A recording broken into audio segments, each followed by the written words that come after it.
تو دیکھیے دوستو، آج ہم پڑھنے جا رہے ہیں سورۃ توبہ۔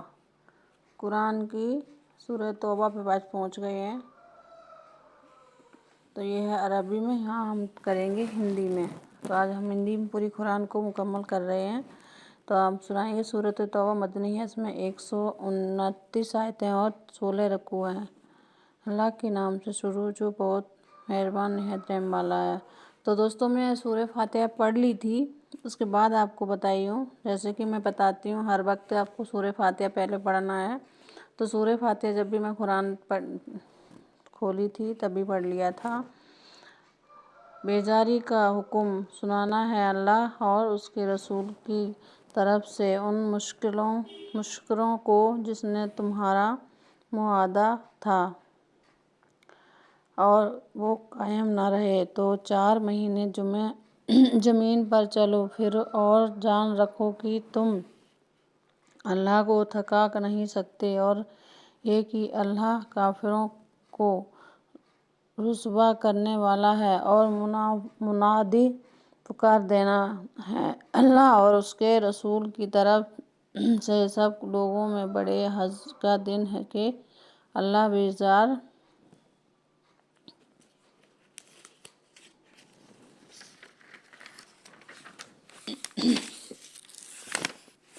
یہ رکوع ایک پہلا رکوع ہے۔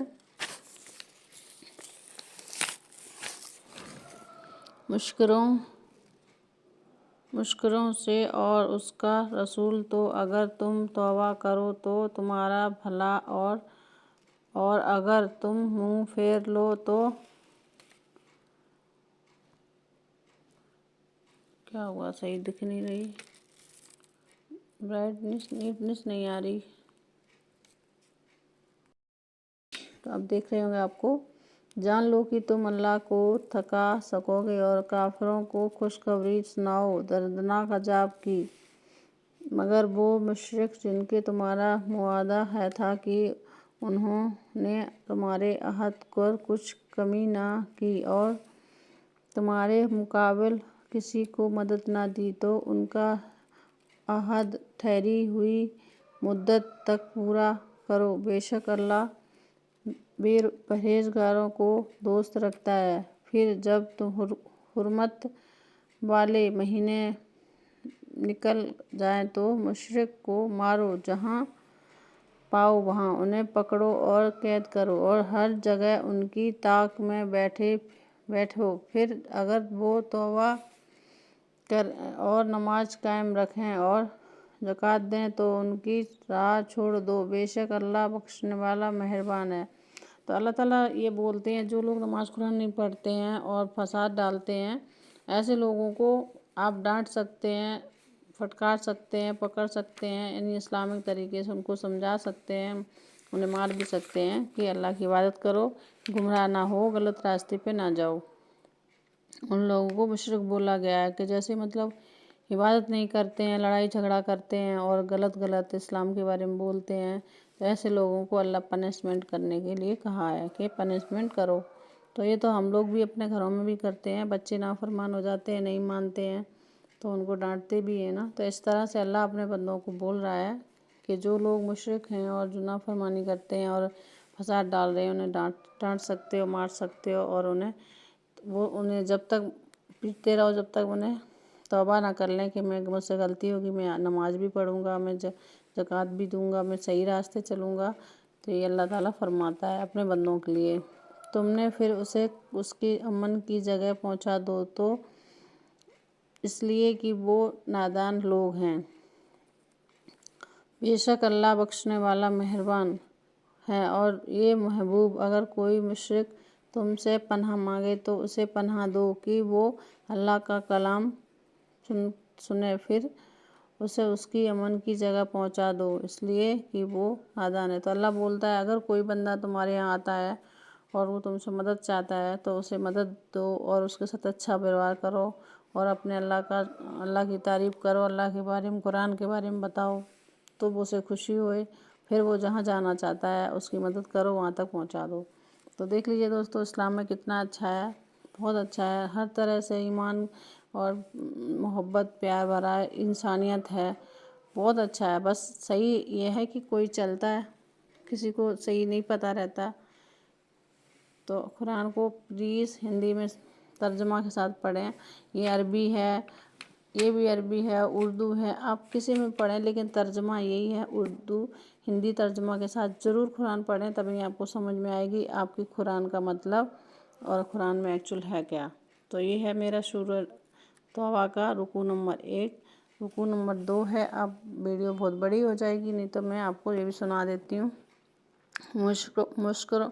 مشرکوں کے لیے اللہ اور اس کے رسول کے پاس کوئی عہد کیوں کر ہوگا، مگر جو ان سے تمہارا معاہدہ جس مسجد حرام پاس ہوا تو جب تک وہ تمہارے لیے عہد پر قائم رہیں تم ان کے لیے قائم رہو، بے شک پرہیزگار اللہ کو خوش آتے ہیں۔ پرہیزگار بولے تو جو لوگ ایمان پہ چلتے ہیں، صحیح سے چلتے ہیں، تو اللہ ان کو بہت پسند کرتا ہے۔ بھلا کیوں کر ان کا حال تو یہ کہ تم پر قابو پائیں تو نہ قرابت کا لحاظ کریں اور نہ عہد کا، اپنے منہ سے تمہیں راضی کرتے ہیں اور ان کے دلوں میں انکار ہے اور ان سے انکار اکثر بے حکم ہے۔ اللہ کی آیتوں کے بدلے تھوڑے دام مول لیے تو اس کی راہ سے روکا، بے شک وہ بہت ہی برے کام کرتے ہیں۔ کسی مسلمان پہ نہ قرابت کا لحاظ کریں نہ عہد کا، اور وہی سرکش ہے۔ پھر اگر وہ توبہ کریں اور یہ جاننے والوں کے لیے اور اگر عہد کر کے اپنی قسمیں توڑیں اور تمہارے دین پر منہ آئیں تو کفر کے سرگنوں سے لڑو، بے شک ان کی قسمیں کچھ نہیں اس امید پر کہ شاید وہ باز آئیں۔ کیا اس قوم سے نہ لڑو گے جنہوں نے اپنی قسمیں توڑیں اور رسول کے نکالنے کا ارادہ کیا، حالانکہ انہی کی طرف سے پہل ہوئی کہ کیا ان سے ڈرتے ہو تو اللہ اس کا زیادہ مستحق ہے کہ اس سے ڈرو۔ اگر ایمان رکھتے ہو تو ان سے لڑو، اللہ انہیں عذاب دے گا تمہارے ہاتھوں اور انہیں رسوا کرے گا اور تمہیں ان پر مدد دے گا، اور ایمان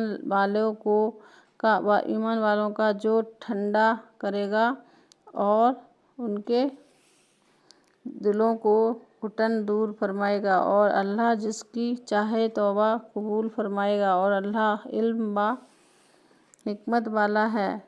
کیا اس زبان میں کہ یوں ہی چھوڑ دیے جاؤ گے اور اس گمان میں ہو کہ یوں ہی چھوڑ دیے جاؤ گے اور اسی اللہ نے پہچان نہ کرائی ان کی جو تم میں سے جہاد کریں گے، اور اللہ اور اس کے رسول اور مسلمانوں کے سوا کسی کو اپنا مرہم راز نہ بنائیں، اور اللہ تمہارے کاموں سے خبردار ہے، یعنی مطلب کسی کو بھی شریک نہ کریں، اللہ تمہارے سبھی کاموں کو دیکھ رہا ہے، اللہ کی نظر ہمیشہ تمہارے اوپر ہے، کیا تم کرتے ہو۔ ویڈیو اچھی لگی تو کمنٹ میں ضرور بتانا۔ اللہ حافظ۔